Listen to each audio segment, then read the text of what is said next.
من يهده الله فلا مضل له ومن يضلل فلا هادي له وأشهد أن لا إله إلا الله وحده لا شريك له وأشهد أن محمدا عبده ورسوله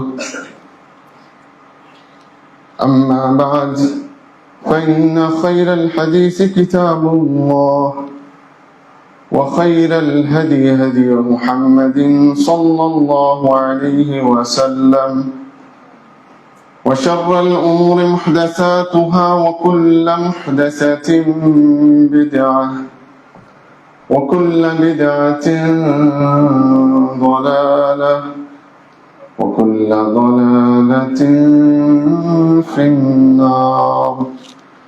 أعوذ بالله من الشيطان الرجيم. بسم الله الرحمن الرحيم. يا أيها الذين آمنوا لا تلهكم أموالكم ولا أولادكم عن ذكر الله. وقال سبحانه: يا أيها الذين آمنوا قوا أنفسكم وأهليكم نارا وقودها الناس والحجارة عليها ملائكة غلاظ شداد لا يعصون الله ما أمرهم ويفعلون ما يؤمرون.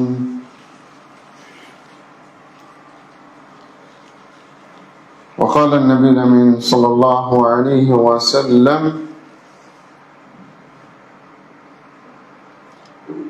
كل مولود يولد على الفطرة فأبواه يهودانه أو ينصرانه أو يمجسانه. متفق عليه. وقال الرسول صلى الله عليه وسلم: ألا كلكم راع وكلكم مسؤول عن رعيته. যাবতীয় প্রশংসা হামদে সানা নিবেদন করছি রব্বুল ইজ্জাতের জন্য, যে আল্লাহ রব্বুল আলামিন আমাদেরকে আশরাফুল মাখলুকাত হিসেবে সৃষ্টি করেছেন, যে আল্লাহ রব্বুল ইজ্জাত আমাদেরকে একজন নারী এবং পুরুষের মাধ্যমে এই দুনিয়ায় পাঠিয়েছেন, যে আল্লাহ তাআলা আমাদেরকে মহাগ্রন্থ বিজ্ঞানময় আল কোরআনকে দিক নির্দেশনা স্বরূপ, হেদায়াত স্বরূপ দান করেছেন, যে আল্লাহ সুবহানাহু ওয়া তাআলা আমাদেরকে তার অনুগ্রহে আজকের পবিত্র জুমার দিনে সালাতুল জুমা আদায় করার জন্য মসজিদে আসার, সমবেত হওয়ার তৌফিক দিয়েছেন। সে আল্লাহ সুবহানাহু ওয়া তাআলার শুকরিয়া আদায় করছি, আলহামদুলিল্লাহ।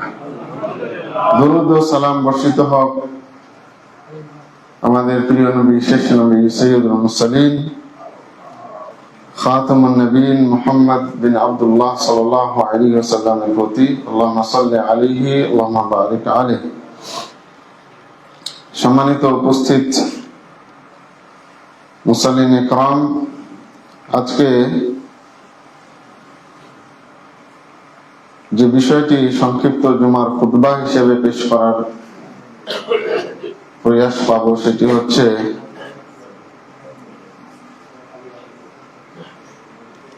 আদর্শ মুসলিম পরিবার। এই বিষয়টি অত্যন্ত গুরুত্বপূর্ণ, কারণ আল্লাহ সুবহানাহু ওয়া তাআলা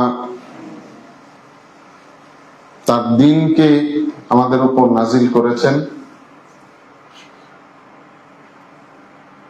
তা পালন করার জন্য নবী সাল্লাল্লাহু আলাইহি ওয়াসাল্লামকে পাঠিয়েছেন, তার আদর্শ অনুযায়ী চলার জন্য। তাই আমাদেরকে প্রত্যেকটি ক্ষেত্রে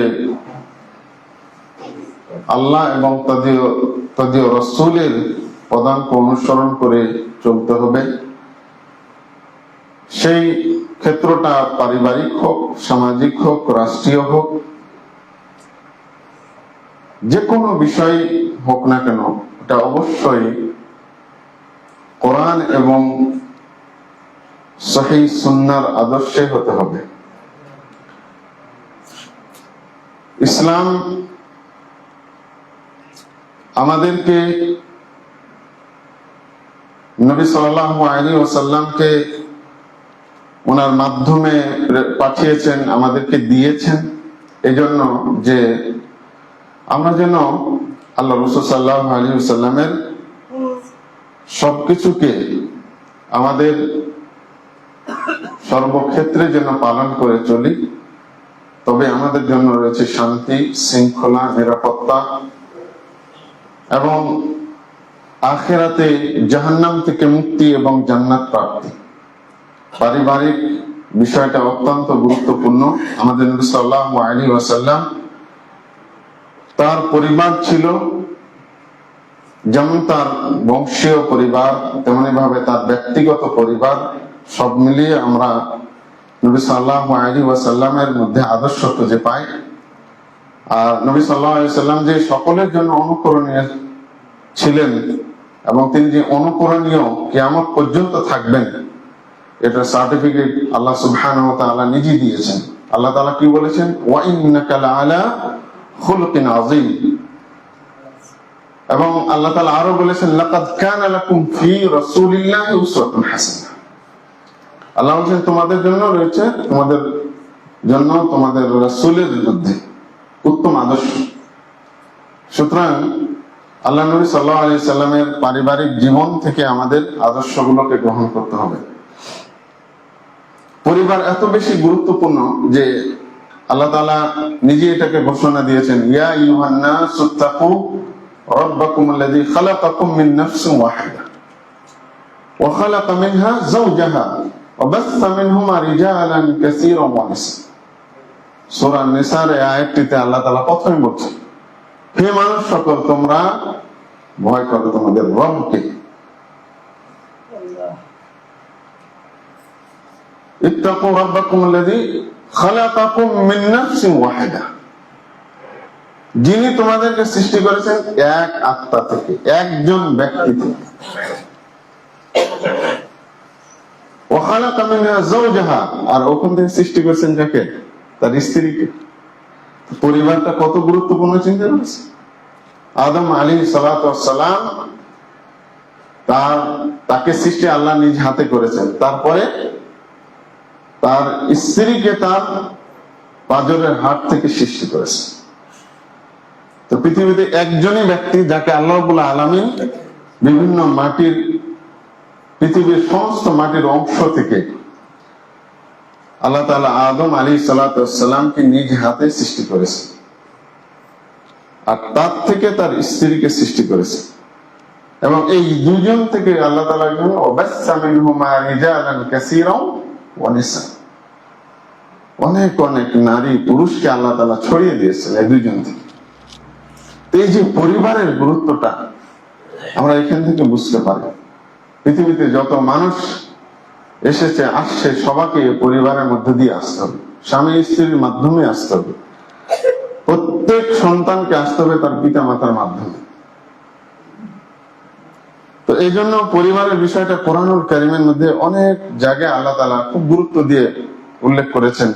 সূরাতুন নিসা নাযিল করেছেন, তারপরে সূরা লোকমানের মধ্যে তো অনেকগুলো আয়াত পরিবারটা কেমন হবে লোকমান হাকিম আলাইহিস সালাতু ওয়াস সালামের মাধ্যমে আল্লাহ তাআলা বর্ণনা করেছেন।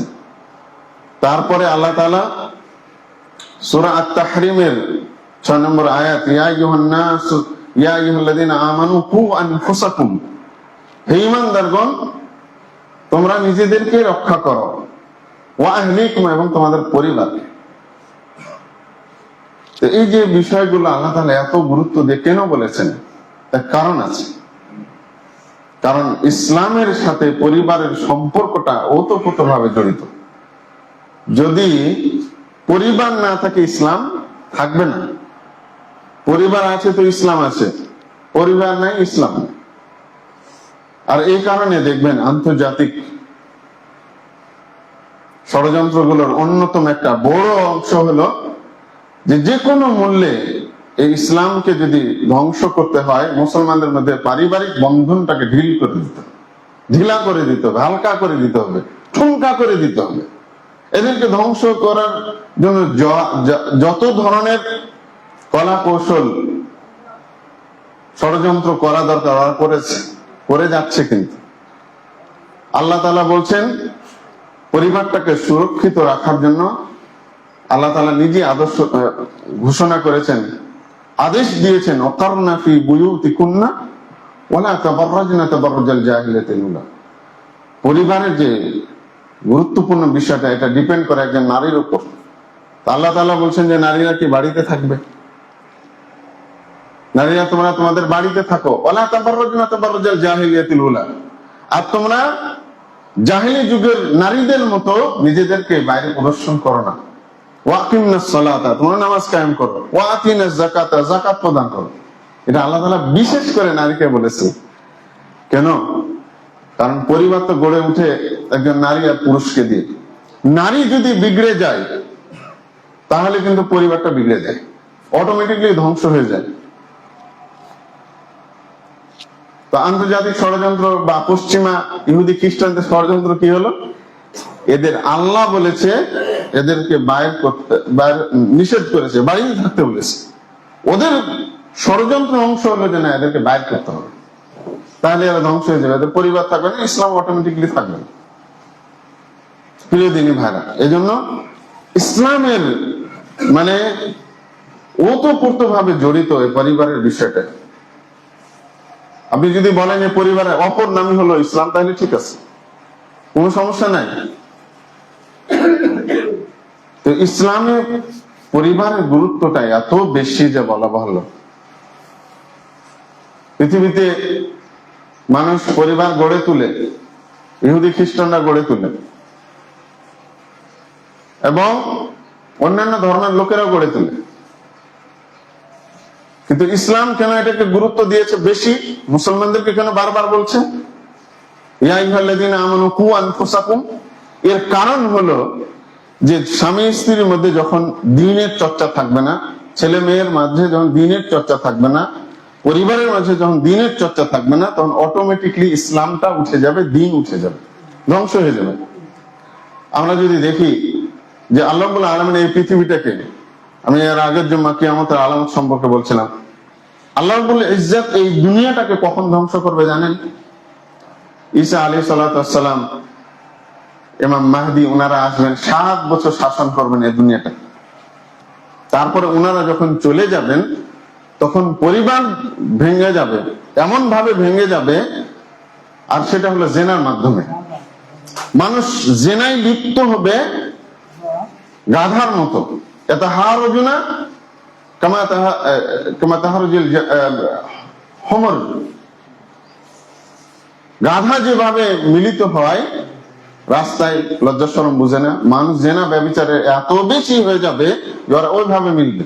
তখন এক পর্যায়ে কি হবে? যাদের অন্তরে সামান্য পরিমাণ ঈমান থাকবে আল্লাহ রাব্বুল আলামিন তখন তাদেরকে মৃত্যু দান করবেন, একটা স্নিগ্ধ বাতাস পাঠিয়ে। আর বাদ বাকি বেঁচে থাকবে যারা এই গাধার মতো, গাধার চরিত্রে যারা, শুকুর চরিত্রে যারা, যারা ব্যভিচারকে, অন্যায়কে, অপকর্মকে কোনো পাপ মনে করবে না, কিছু মনে করবে না, মানুষের পরিবার, ফ্যামিলি সিস্টেমটা একেবারে ভেঙে নিশ্চিহ্ন হয়ে যাবে, তখন আল্লাহ রাব্বুল আলামিন কি করবেন? কিয়ামত দিয়ে দেবেন। লা তাকুমুস সাআতু ইল্লা আলা শিরারিল খালক। পৃথিবীর নিকৃষ্ট যারা লোক থাকবে ওরা বেঁচে থাকবে, আর ওরা দেখতে পাবে কিয়ামতটা কিভাবে হচ্ছে, কিয়ামতের ভয়ঙ্কর অবস্থাটা তৈরি হবে। তো তাহলে এটা দ্বারা কি বোঝা যাচ্ছে? যে পারিবারিক সিস্টেমটা তখন একেবারে ভেঙে যাবে, আর সেটার পথ, অন্যতম জঘন্য পথ হলো জেনা ব্যভিচার।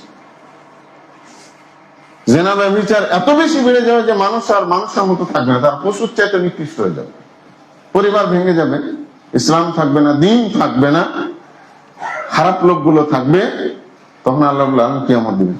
প্রিয় দিনী ভাইরা, পরিবার এমন একটা বিষয়, আপনি বিয়ে করবেন, বিয়ে শাদীর পরে একজন লোক বিয়ে করার আগে যেমন ছিল তেমন থাকবে না, তার বিষয়টা হবে ভিন্ন।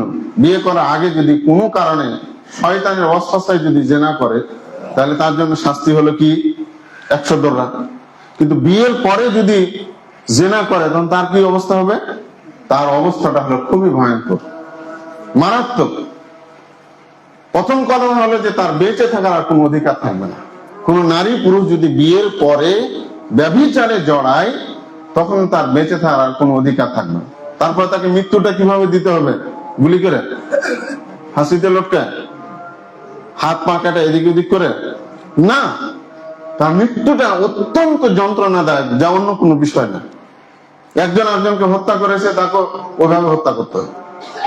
কিন্তু বিবাহিত ব্যক্তি যদি জেনা ব্যভিচার করে, তাহলে তখন তাকে কিভাবে হত্যা করতে হবে? তাকে বুক পর্যন্ত গেড়ে দিয়ে, পাথর দিয়ে তাকে মানে তিলে তিলে মেরে মেরে তাকে হত্যা করতে হবে, ভয়ঙ্কর মৃত্যু। তো পারিবারিক বিষয়টার গুরুত্ব থাকার কারণে তার এই অপরাধ যদি করে ফেলে, তার পরিণতি তাকে ভোগ করতে হবে। ভাইরা, কারণ তার বাঁচার অধিকার নাই। কেউ কাউকে যদি হত্যা করে, নিহত ব্যক্তির পরিবার যদি ওকে ক্ষমা করে দেয় দিয়তে, রক্তপণের মাধ্যমে নিয়ে, তাহলে সে বেঁচে যেতে পারে। কিন্তু ব্যভিচার করলে বাঁচার কোনো অধিকার নেই।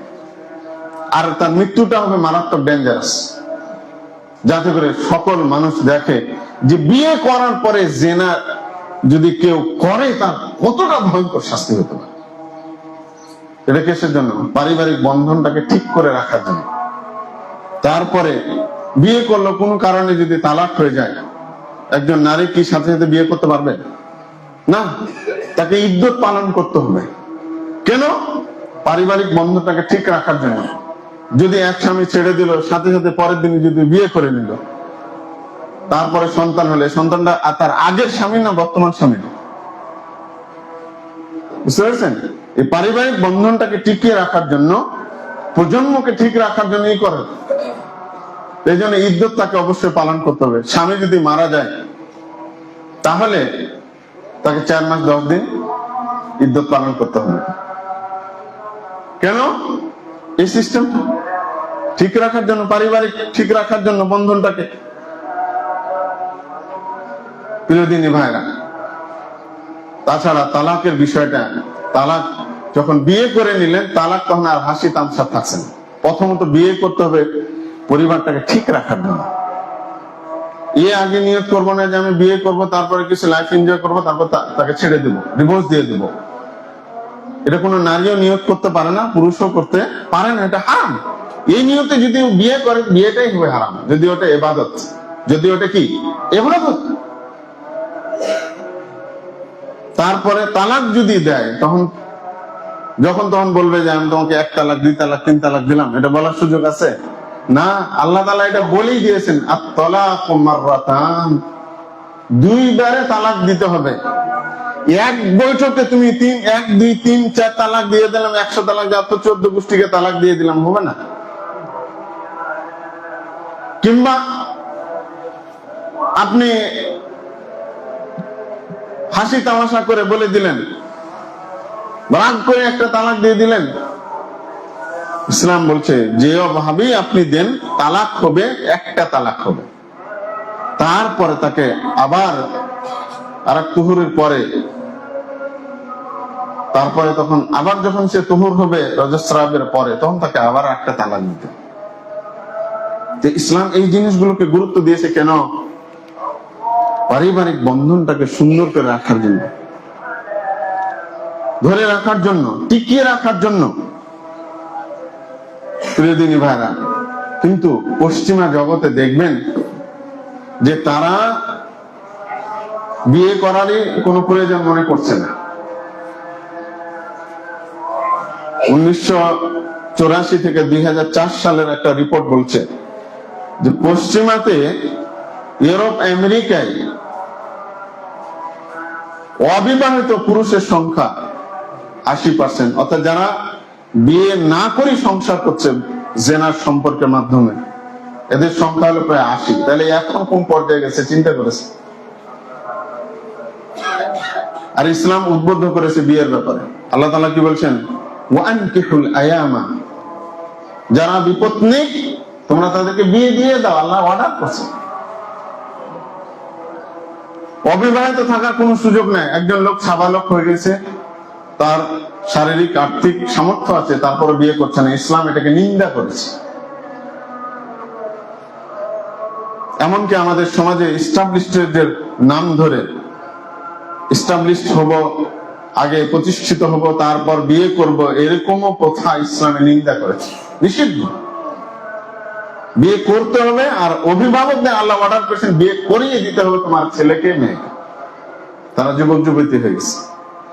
পরিবারটা হলো এত বেশি গুরুত্বপূর্ণ, এত বেশি গুরুত্বপূর্ণ। তো এই পরিবারটাকে আপনি আদর্শ পরিবার কিভাবে গড়ে তুলবেন, তার আগে আমি আপনাদের বলবো যে পরিবারগুলো কেন আজকাল বিভিন্ন সমস্যায় জর্জরিত। তার এক নম্বর কারণ হলো যে আমরা পরিবার গড়ে তুলি, কিন্তু পরিবার করি, বিবাহ বন্ধনে আবদ্ধ হই, কিন্তু ইসলামী যে আদর্শ চিন্তা এগুলোকে আমরা অতটা পাত্তা দিই না। আমরা সমাজে যেভাবে চলছে, যেভাবে ওইভাবে আমরা চলার চেষ্টা করি। এই জন্য আমাদের পরিবারের নানান ধরনের সমস্যা দেখা দেয়। যদি বিয়ে থেকে শুরু করি, তাহলে আমরা একজন নারী নির্বাচনের ক্ষেত্রে কি দেখি, তার সৌন্দর্যটাকে আমরা দেখি যে সে সুন্দরী কিনা। আর মেয়ের পরিবার থেকে যেটা খেয়াল করে সেটা হলো কি, যে ছেলেটা এস্টাবলিশড কিনা, তার আয় ইনকাম রোজগার কেমন, তারপরে দেখে ছেলেটা সরকারি না বেসরকারি চাকরি করে, এগুলো আমরা খেয়াল করি। কিন্তু আল্লাহ রাসূল সাল্লাল্লাহু আলাইহি ওয়াসাল্লাম বলেছেন কি, তুনকাহুল মারআতু লিআরবাইন, লিমালিহা ওয়া লিহাসাবিহা ওয়া লিজামালিহা ওয়া লিদীনিহা ফাযফার বিযাতিদ দ্বীন তারিবাত ইয়াদাক। সহিহ বুখারী হাদিস। আল্লাহ নবী সাল্লাল্লাহু আলাইহি ওয়াসাল্লাম বলছেন, সাধারণত একজন নারীকে বিয়ে করা হয় চারটি কারণ, চারটি দিক দেখে। লিজামালিহা, তার সৌন্দর্য দেখে, তার বংশমর্যাদা দেখে, তার সম্পদ দেখে, তার দিনদারিতা দেখে। এটা কারা দেখে? যারা দিনদার মানুষ। আর যাদের দিনের বালাই নাই, মুসলমান নামধারী ঠিকই আছে, মুসলিম সোসাইটিতে বড় হয়েছে, মুসলিম পরিবার, আমরা প্রাধান্য দিই সুন্দরী আর শিক্ষিত আছে কিনা, সম্পদ আছে কিনা। দিনের কোন বালাই আমরা খোঁজ নিই না, দিনদারিতার খোঁজ নিই না। আল্লাহ নবী সাল্লাল্লাহু আলাইহি ওয়াসাল্লাম বলছেন চারটা গুণ বলে লাস্টে বলছেন যে ফাযফার বিযাতি দ্বীন, বিয়ের ক্ষেত্রে তোমরা দিন ধার্মিকতাকে প্রাধান্য দাও। তারিবাত ইয়াদাক, তাহলে তুমি সফল হবে, না হলে তোমার বিফলতা সারা জীবন জুড়ে থাকবে। কথাটা বুঝছেন? এক প্রকার আল্লাহ নবী সাল্লাল্লাহু আলাইহি ওয়াসাল্লাম যারা দিনদারিতাকে পরিবার গড়ার ক্ষেত্রে দিনদারিতা ধার্মিকতাকে যারা প্রাধান্য দেয় না, আল্লাহ নবী সাল্লাল্লাহু আলাইহি ওয়াসাল্লাম এক প্রকার তাদেরকে অভিশাপ দিয়ে গেছে যে তাদের জীবনে সফলতা, শান্তি, শৃঙ্খলা আসবে না। এই জন্য আল্লাহ নবী বলছেন কি, অর্ডার দিচ্ছেন ফাযফার বিযাতিদ দ্বীন, তুমি দিনদারিতাকে, ধার্মিকতাকে প্রাধান্য দিয়ে তোমার ছেলের মেয়ের বিয়ে দাও। অন্য হাদিসে আল্লাহ নবী সাল্লাল্লাহু আলাইহি ওয়াসাল্লাম আরো বলেছেন, ইযা আতাকুম মান তারদাউনা দীনাহু ওয়া খুলুকাহু ফাযাওবিজুহু। আল্লাহ নবী সাল্লাল্লাহু আলাইহি ওয়াসাল্লাম বলছেন, তোমাদের কাছে যদি এমন কোন দিনদার পুরুষ আসে, আল্লাহ নবী অভিভাবকদের বলছেন যে তোমাদের কাছে, অভিভাবকরা শুনে রাখো, মেয়ের যারা অভিভাবক, যদি তোমাদের কাছে এমন এক পাত্রের বা এমন এক ছেলে, মুসলিম ছেলে বিয়ের প্রস্তাব দিচ্ছে যার দুইটা দিক ভালো আছে, একটা হলো তার চরিত্র, ক্যারেক্টার সুন্দর কিনা, সে ধার্মিক কিনা, তোমরা এই দুইটা জিনিস খেয়াল করবে, আর অন্যটি না, আর অন্য কিছু দেখবে না। আল্লাহ নবী বলছেন ফাযাওবিজুহু, তোমরা তার সাথে বিয়ে দিয়ে দাও। এরকম ছেলের সাথে তোমরা তোমাদের মেয়ের কি করো, বিয়ে দিয়ে দাও। কিন্তু আমরা তো এগুলো দেখি না। আমরা নানান রকম চিন্তা করতে যে দিনদারিটাকে ভুলে যায়, বাদ বাকি ঠিক রাখি। আল্লাহ নবী সাল্লাল্লাহু আলাইহি ওয়াসাল্লাম হাদিসের পরের অংশে বলছেন, যদি তোমরা এটা না করো তাহলে এই দুনিয়াতে ফাসাদ তৈরি হবে, বড় ফিতনা তৈরি হবে, বড় ফাসাদ তৈরি হবে, বড় ফিতনা তৈরি হবে। প্রথম ফিতনা ফাসাদ কি হবে? এটা আল্লাহ নবী বলছেন, যেহেতু তার মুখ দিয়ে। কি হবে? দিনদারিতা প্রাধান্য না দিয়ে যদি সৌন্দর্য এটা কি প্রাধান্য দেন, অর্থকে প্রাধান্য দেন, প্রথমে গন্ডগোল লাগবে এই অর্থ নিয়ে। সৌন্দর্য বেশি দিন থাকবে না, তখনও লাগবে, দিয়ে পরিবারে গুটাগুটি শুরু হয়ে যাবে, স্বামী স্ত্রীর অমিল শুরু হয়ে যাবে। এটা আল্লাহ নবী সাল্লাল্লাহু আলাইহি ওয়াসাল্লাম ভবিষ্যৎবাণী করেছেন, যদি তোমরা চরিত্র দিনদারিতাকে প্রাধান্য দিয়ে তোমাদের মেয়ে ছেলেকে বিয়ে না দাও, তাহলে এই দুনিয়াতে বড় ফিতনা ফাসাদ তৈরি হবে, এই ফাসাদ শুরু হয়ে যায়। তারপরে যেটা নেক্সটে যেটা ঘটবে সেটা হলো কি, এই বেদিন নারী পুরুষ থেকে জেনারেশন তৈরি হবে বেদিন, অধার্মিক, যারা ধর্ম কর্মকে গুরুত্ব দিবে না।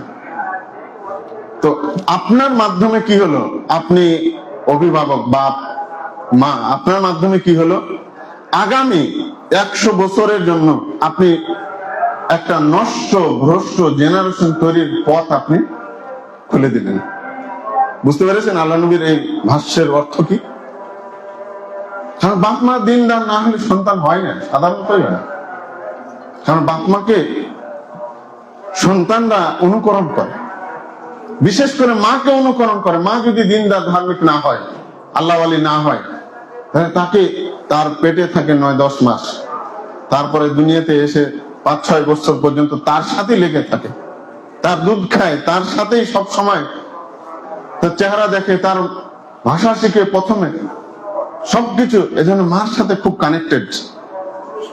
তো এই জন্য আল্লাহ নবী সাল্লাল্লাহু আলাইহি ওয়াসাল্লাম কি বলছেন, ফাজফার বিজাতিদ দ্বীন, বিয়ের ক্ষেত্রে, বিশেষ করে মেয়ে নির্বাচনের ক্ষেত্রে দিনদারিতাকে, ধার্মিকতাকে প্রাধান্য দিন। দুর্ভাগ্য আমরা দিই না। আর এর মাধ্যমে কি হয়, বেনামাজি জেনারেশন তৈরি হয়, এর মাধ্যমে একটা নষ্ট চরিত্রহীন জেনারেশন তৈরি হয়। আর এইভাবে চলতে থাকে। ও যখন বিয়ে করে তখন ওর সন্তান যখন বিয়ে করে তখন সে এটাই করে, ওর সন্তান যখন এইভাবে করে, এইভাবেই চলতে থাকে। আর এই কারণে আপনি দেখবেন আজকাল আমাদের প্রত্যেকটা পরিবারে এই ধার্মিকতাকে প্রাধান্য না দেওয়ার কারণে ঢিলঢাল অবস্থা। বেশিরভাগ যে পরিবারে দিন ধার্মিকতা যত বেশি আছে, দেখবেন ওই পরিবার তত বেশি সুখী, ওই পরিবারের বন্ধনটা তত বেশি মজবুত, ওরা তত বেশি শান্তিময় পরিবেশে থাকে এবং তাদের জীবন যাপনকে, লাইফকে এনজয় করে। এই জন্য এই বিষয়টা আমাদের আদর্শ পরিবারের ক্ষেত্রে এই জিনিসটা প্রথমে দেখতে হবে, যে দিনদার স্বামী স্ত্রী হতে হবে, দিনদার স্ত্রী হতে হবে, দিনদার স্বামী হতে হবে। আবার এক্ষেত্রে আবার অনেক দেখা যায় বেদিন ছেলে, সে নিজে দিন পালন করে না ঠিকই, কিন্তু আল্লাহ ওয়ালি খুঁজে বেড়ায়, নামাজি কিনা, পর্দাশীল কিনা, এরকম নিজে খুঁজে বেড়ায় না। মনে রাখবেন, আপনি যেমন চরিত্রের হবেন, আপনার সঙ্গিনী সেরকমই হবে। আপনি যদি যৌবনকালে অনেকগুলো বিএফ আর জিএফ করে থাকেন, আপনার কপালে ওমটার জুটবে, যতই আপনি মনে করেন, মিস হওয়ার কোনো সুযোগ নাই। আল্লাহ রাব্বুল আলামিন তো এটা বলে দিয়েছেন না, আত-তাইয়্যিবাতু লিত-তাইয়্যিবিন ওয়াত-তাইয়্যিবিনা লিত-তাইয়্যিবাত, ভালোর জন্য ভালো, ওয়াল খাবিসাতু লিল-খাবিসিনা, খারাপের জন্য খারাপ।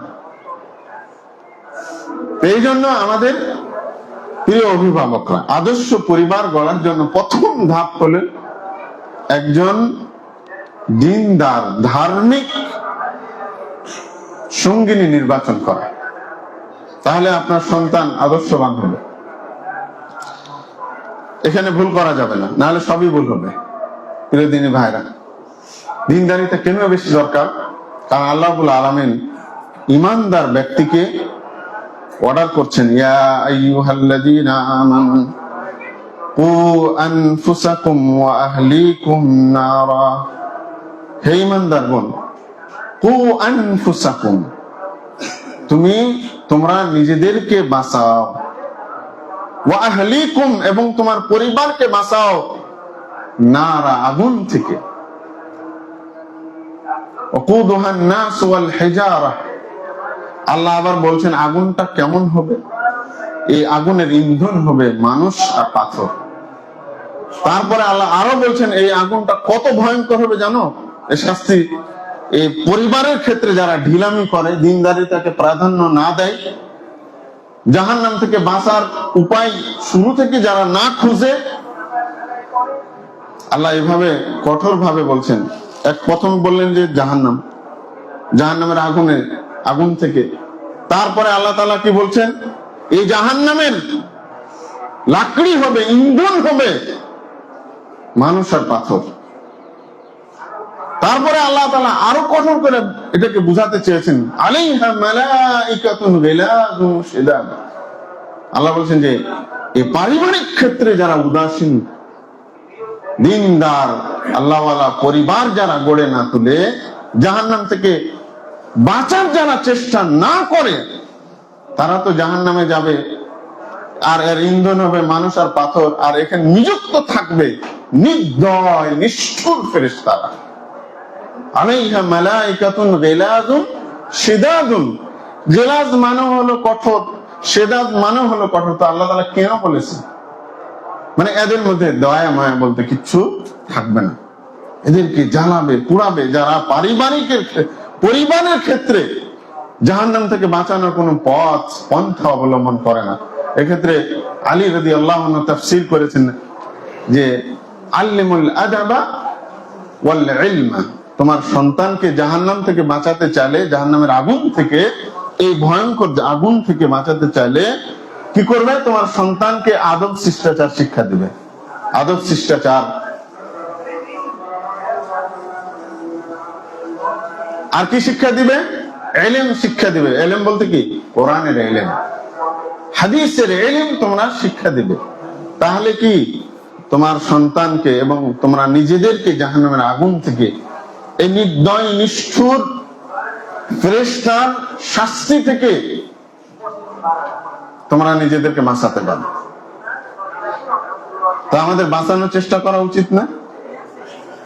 যে পরিবারে কোরআন তেলাওয়াত হয়, যে পরিবারে 5 ওয়াক্ত সালাত হয়, যে পরিবারের প্রত্যেকটা ক্ষেত্রে দ্বীনের বিষয়গুলোকে খুঁটিনাটি দেখে শুনে চলা হয়, ওই পরিবার বেশি ভালো থাকে না?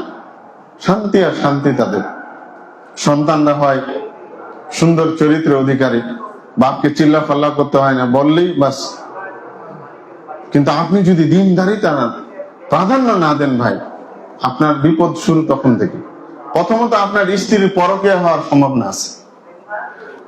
আপনার স্ত্রী আপনাকে সকাল বিকাল গুতাবেন, নিন্দা করবেন, আপনার সামান্য ভুল ত্রুটি দেখলে আপনার 12টা বাজিয়ে দেবে। আর আপনি আপনার স্ত্রীকে সকাল বিকাল খালি বকাবকির মধ্যে রাখবেন। সন্তান ডানে যেতে বলছেন, সে বামে যাবে। সন্তানকে বলছেন বাবা তোমাকে আমি কোরআনের শিক্ষা দেব, সন্তান বলছে আমার এগুলো ভালো লাগে না। শুরু হয়ে যাবে আপনার প্রত্যেকটা মুহূর্ত আপনাকে আগুনের মধ্যে জ্বলতে হবে দুনিয়াতে। আপনার এই ছেলে, আপনার এই মেয়ে, 7 বছর 8 বছর, আমরা অনেকে কি করি, বাচ্চারা যখন দুনিয়াতে আসে, আমরা বাপ মা যারা হয়েছি কত আদর সোহাগ করি না? বাপ মাকে ভুলে যায় এদের কারণে। নিজের জন্মদাতা পিতা মাতাকে ভুলে যায় কার জন্য? সন্তানের জন্য। কত আদর আহ্লাদ, কত ভালোবাসা দিয়ে আমরা 6-7 বছর যখন হয় তখন আমরা ইবলিসের কাছে সমর্পণ করে দিই। আপনি বলবেন ইবলিসের কাছে কেমনে দিন? হ্যাঁ, আপনি এমন একটা প্রতিষ্ঠানে তাকে ভর্তি করলেন যেখানে দ্বীনের কোন পরিচয় দেয় পাবে না, যেখানে আল্লাহর সাথে পরিচিত হওয়ার, খালেকের সাথে, রব্বুল আলামিনের সাথে পরিচিত হওয়ার কোন সুযোগই না। তা আপনি ইবলিসের হাতে তুলে দিলেন না? এটা তো আপনি করলেন। এত আদর আহ্লাদ দিয়ে তাকে আপনি ইবলিসের হাতে তুলে দিলেন। তা আপনার লাভ কি হলো? আপনার ক্ষতি এখান থেকে শুরু হলো। আপনার এই ছেলে কিছুদিন পর সেখান থেকে ইয়াবা গাঞ্জার প্রস্তুতি নেয়, এগুলো খাওয়ার প্রস্তুতি নেয়। নিজেকে ছেলেকে আপনি স্মার্টফোন কিনে দেননি, কিন্তু বন্ধুর স্মার্টফোন কিনে 7-8 বছর থেকে এগুলো কিনে দেয়।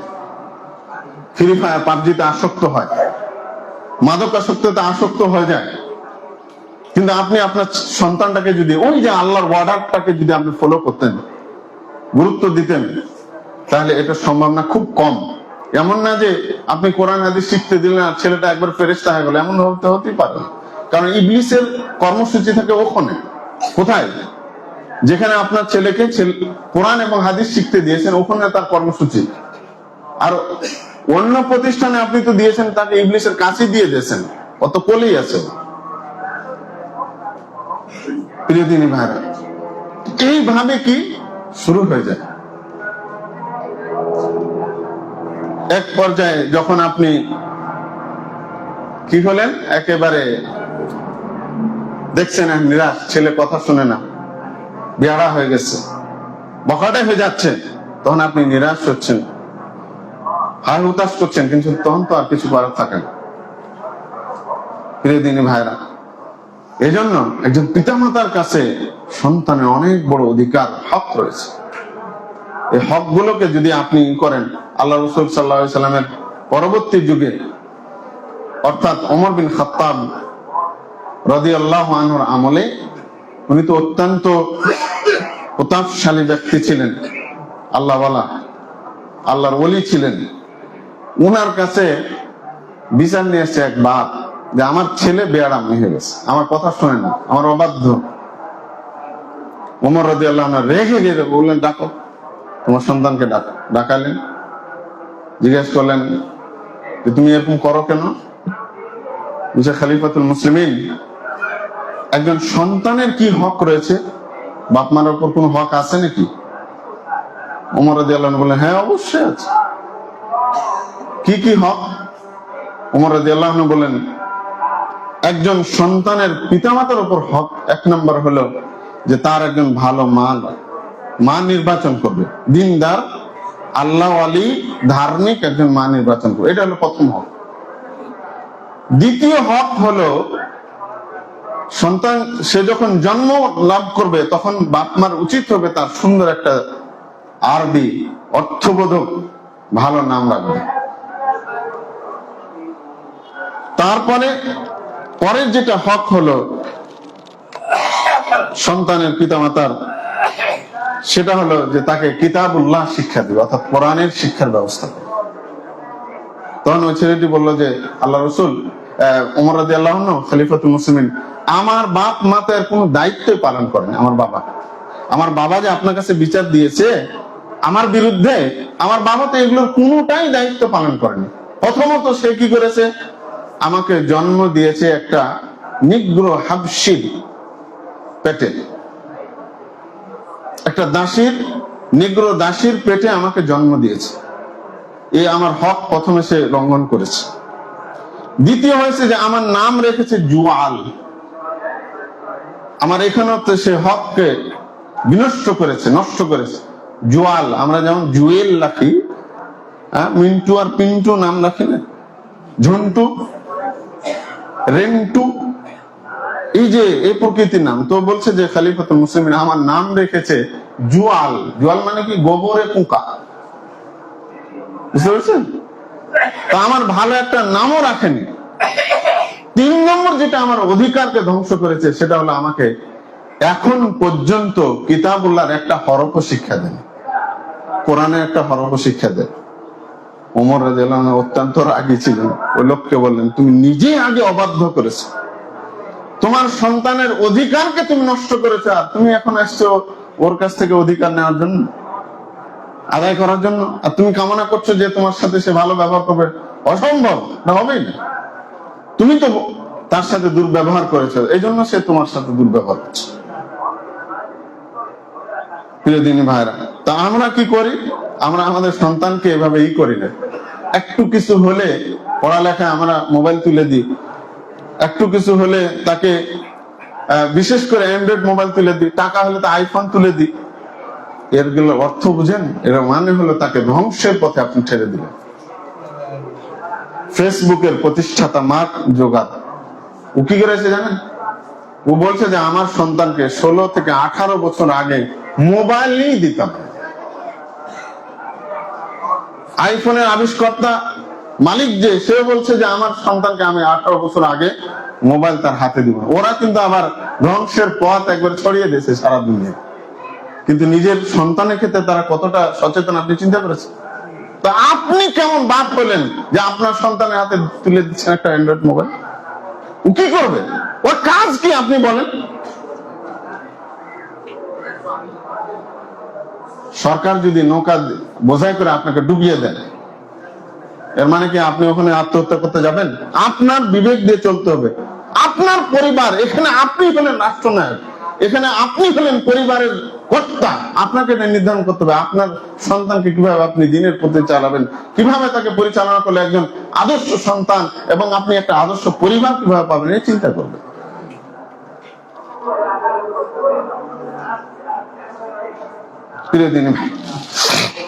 প্রিয় দিনী ভাইরা, তা আমরা এখানে কি হচ্ছে?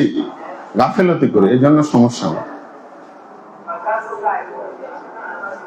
এখন কথা হলো যে আদর্শ পরিবারের জন্য গঠন করতে হলে 1 নম্বর হলো দিনদার ধার্মিক মা নির্বাচন করবেন আপনার সন্তানের জন্য। যারা করেছেন গঠন করার চেষ্টা করবেন। অতীত অতীত, পাস্ট অফ পাস্ট, ওটা অতীত হয়ে গেছে। এখন আপনি কি করবেন? সন্তান যেহেতু বিয়ে শাদী করে নিয়েছেন, আপনি একটা জান্নাতি পরিবেশ তৈরি করার চেষ্টা করবেন পরিবারের। নিজের সালাত কায়েম করবেন, স্ত্রীকে কায়েম করাবেন বাধ্য, কারণ সে আপনার অধীনে। যে স্ত্রী স্বামী করেন, সেই স্ত্রী উচিত হবে স্বামীকে নামাজি বানানো। আল্লাহর কাছে দোয়া করবেন সৎ সন্তানের জন্য। রব্বি হাবলি মিনাস সালিহিন, আল্লাহর কাছে চাইলে অবশ্য পাবেন, তবে তার আগে আপনাকে সৎ হতে হবে। সৎ হলে কি? সৎ হতে হবে আপনাকে আগে।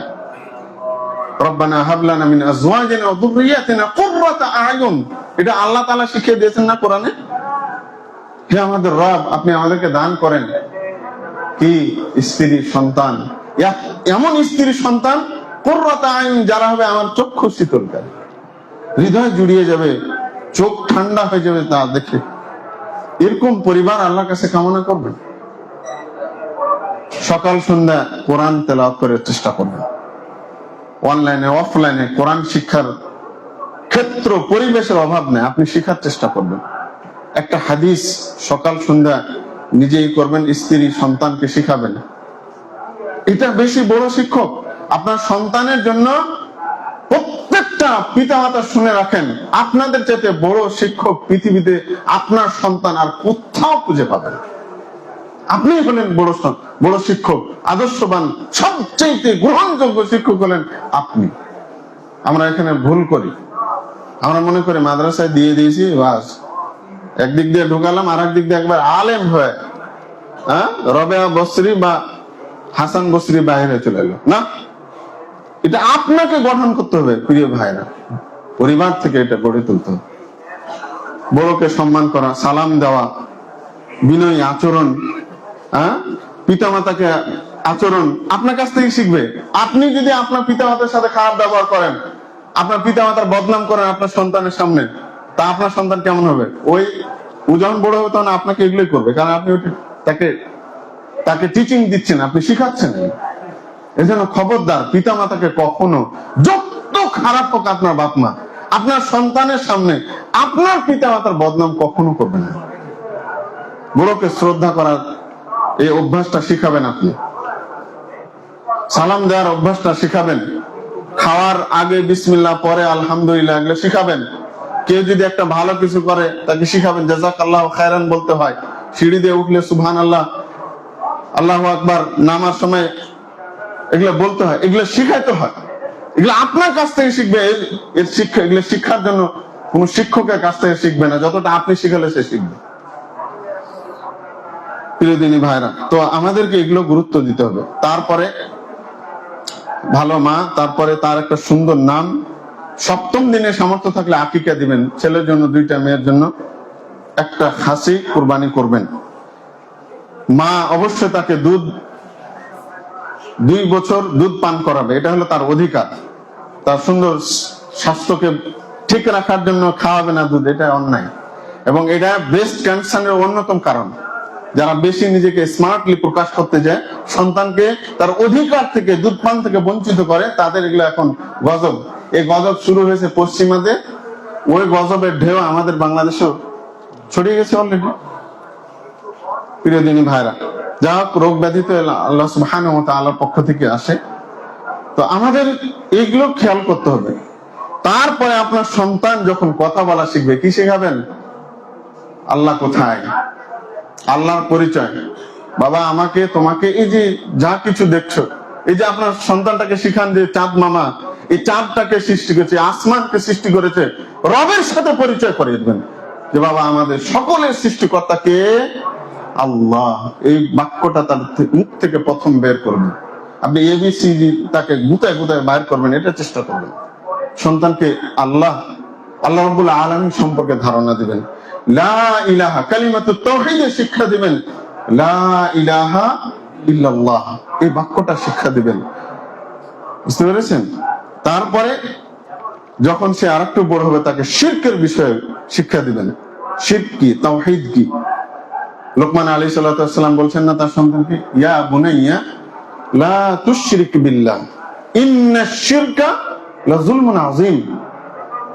কত সুন্দর ভাষা, আপনি চিন্তা করতে পারেন লোকমানের, সূরা লোকমানের মধ্যে, হে আমার প্রিয় ইবনুন বা বানিয়ুন মানে হলো সন্তান, কিন্তু বুনাই মানে কি জানেন? হে আমার আদরের সন্তান। সুবহানাল্লাহ। আল্লাহ রাব্বুল আলামিন শিক্ষা দিচ্ছেন আমাদের যে তুমি তোমার সন্তানকে কি বলবে? ইয়া বুনাইয়া, হে আমার প্রিয় বৎস, হে আমার প্রিয় কলিজার টুকরা সন্তান, লা তুশরিক বিল্লাহ, তুমি আল্লাহর সাথে কোনো কিছুকে শরীক করবে না। ইন্নাশ শিরকা লাযুলমুন আযীম, নিশ্চয় শিরকই হলো সবচাইতে বড় অন্যায়, সবচাইতে বড় জুলুম। এটা ধারণা দিবেন তার সন্তান। তারপরে কি করবেন? আপনার সন্তানকে সালাতের অর্ডার দিবেন। 7 বছর হয়ে গেছে, সালাতের, বাবা সালাত আদায় করো। মুরু আওলাদাকুম, আপনার ছেলে মেয়েকে কি করবেন? অর্ডার করবেন। ও নামাজ পড়ুক বা না পড়ুক, তাকে বলবেন বাবা নামাজ পড়ো। 5 ওয়াক্ত নামাজের আজান হচ্ছে, এটা তার কানে পৌঁছবে, আর আপনি অর্ডার করবেন, এটা আপনার দায়িত্ব। তার কাজে আল্লাহর পক্ষ থেকে পৌঁছবে, আর আপনি পৌঁছাবেন আল্লাহর নির্দেশে, এটা হলো আপনার দায়িত্ব। সন্তানকে বলবেন বাবা নামাজ পড়ো, নামাজের সময় হয়ে গেছে, আজান হয়ে গেছে। এই সন্তানকে 3 বছর পর্যন্ত আপনি ট্রেনিং দিবেন। আল্লাহ নবী সাল্লাল্লাহু আলাইহি ওয়াসাল্লাম নামাজি বানানোর পদ্ধতি বলছেন, মুরু আওলাদাকুম বিস-সালাতি ওয়া হুম আবনাউ 7 সিনিন। তোমার সন্তানদেরকে তোমরা অর্ডার করবে সালাতের জন্য, ছেলে মেয়ে সবাইকে। 7 বছর হয়েছে, নামাজের অর্ডার, পড়ুক বা না পড়ুক অর্ডার করবেন, এটা হলো আপনার দায়িত্ব। কথাটা বুঝেছেন? আপনি তাকে খাওয়াতে পড়াতে পারেন, তার আরাম আয়েশের ব্যবস্থা করতে পারেন, আপনি এটা করতে পারবেন না? এটা আপনার দায়িত্ব। 3 বছর এই দায়িত্ব পালন করবেন। নামাজ পড়ো, নামাজ পড়ো, নামাজ পড়ো। 5 ওয়াক্ত প্রত্যেক দিন যদি দেন, তাহলে আপনি ভাগ দেন তো 3 বছরে কত মাস, কত সপ্তাহ, কত দিন, কত ওয়াক্ত হয় নামাজ। এভাবে যদি আপনার সন্তানকে আপনি যদি প্রত্যেক বেলা, প্রত্যেক ওয়াক্তার কানে যদি এই সালাতের গুরুত্বটা, আদেশটা যদি আপনি আগে ভাগে তুলে দেন, ওই সন্তান আপনার 10 বছর যেতে যেতে অটোমেটিকলি নামাজি হয়ে, তখন আর মারতে হবে না। আল্লাহ নবী বলছেন তারপরে যদি নামাজ পড়ে, 10 বছর হয়ে গেছে, তাহলে পিটাবা, মার দিতে হবে। স্কুলে যাওয়ার জন্য মারা যাবে না। আপনি একটা কিছু কিনতে পাঠাইছেন, যায়নি এই জন্য মারছেন না, মারা যাবে না। একটা আদেশ দিয়েছেন, মারবেন না, তাকে মারবেন কিসের জন্য? সালাতের জন্য। আল্লাহু আকবার। সালাত হলো এতটা বেশি গুরুত্বপূর্ণ। এজন্য আদর্শ পরিবার গড়ার জন্য প্রথম যে একবারে অবধারিত ভাবে আপনি আদর্শটাকে কার্যকর করবেন আপনার পরিবারে, আপনার সন্তানের ক্ষেত্রে, সেটা হলো কি? সালাতের, নামাজের। প্রিয় দিনী ভাইরা, এগুলোতে খামখেয়ালি করবেন না, না হলে আপনার ইহকালও নষ্ট হবে, পরকালও নষ্ট হবে। আপনি ইহকালও যেমন অশান্তিতে ভুগবেন, পরকালও আপনাকে ভুগতে হবে, এটা অনিবার্য। এজন্য আদর্শ পরিবারের প্রথম যেটা পদক্ষেপ হলো ভালো মা, দ্বিতীয় হলো তার একটা ভালো নাম রাখবেন, আব্দুল্লাহ, আব্দুর রহমান, এগুলো হলো আল্লাহর প্রিয় নাম। তারপর নবীদের নাম। ভ্যারাইটি নাম করতে যাবেন না, ফ্যাশনেবল নাম দিতে যাবেন না, ফ্যাশনেবল নাম দিতে যা বিভ্রান্ত নাম হয়েছে, এগুলো করবেন না। ভালো নাম রাখবেন, অর্থবোধক নাম রাখবেন। তারপরে আকিকা দিবেন, যদি সামর্থ্য থাকে, না থাকলে দিতে হবে এটা এমনটা আবশ্যিক না। সামর্থ্য আছে দিবেন আপনি, এটা আপনার দায়িত্ব কি। তারপরে তাকে আল্লাহর সাথে টুকটাক ভাবে পরিচিত করাবেন। 7 বছর বয়স হবে তখন অর্ডার করবেন সালাতের। 10 বছর হয়ে গেল নামাজ না পড়লে তাকে পিটানো দিবেন। এটা বাপ মার দায়িত্ব, প্রত্যেকটা বাপ মার দায়িত্ব। যে নিজেকে মুসলিম দাবি করে, নিজেকে মুমিন দাবি করে, নবীর উম্মত বলে দাবি করে, এটা প্রত্যেক বাপ মার দায়িত্ব। আল্লাহ রাব্বুল আলামিন আজকে যে পর্যন্ত যতটুকু আলোচনা করলাম, আল্লাহ যেন আমাদের প্রত্যেককে এটা পালন করার তৌফিক দান করেন, আল্লাহুম্মা আমিন। আল্লাহ যেন আমাদের প্রত্যেককে একটা আদর্শ ভালো দিনদার পরিবার যেন আমাদেরকে দান করে। দিনদার পরিবার, আদর্শ পরিবার মানে হলো জান্নাতের টুকরা এই দুনিয়াটা। আল্লাহ যেন আমাদের এরকম পরিবার গড়ার তৌফিক দান করেন, আল্লাহুম্মা আমিন। আস্তাগফিরুল্লাহ লি ওয়া লাকুম ওয়া লিসাইরিল মুসলিমিন ইন্নাহু তাআলা হুয়াল গফুরুর রহিম।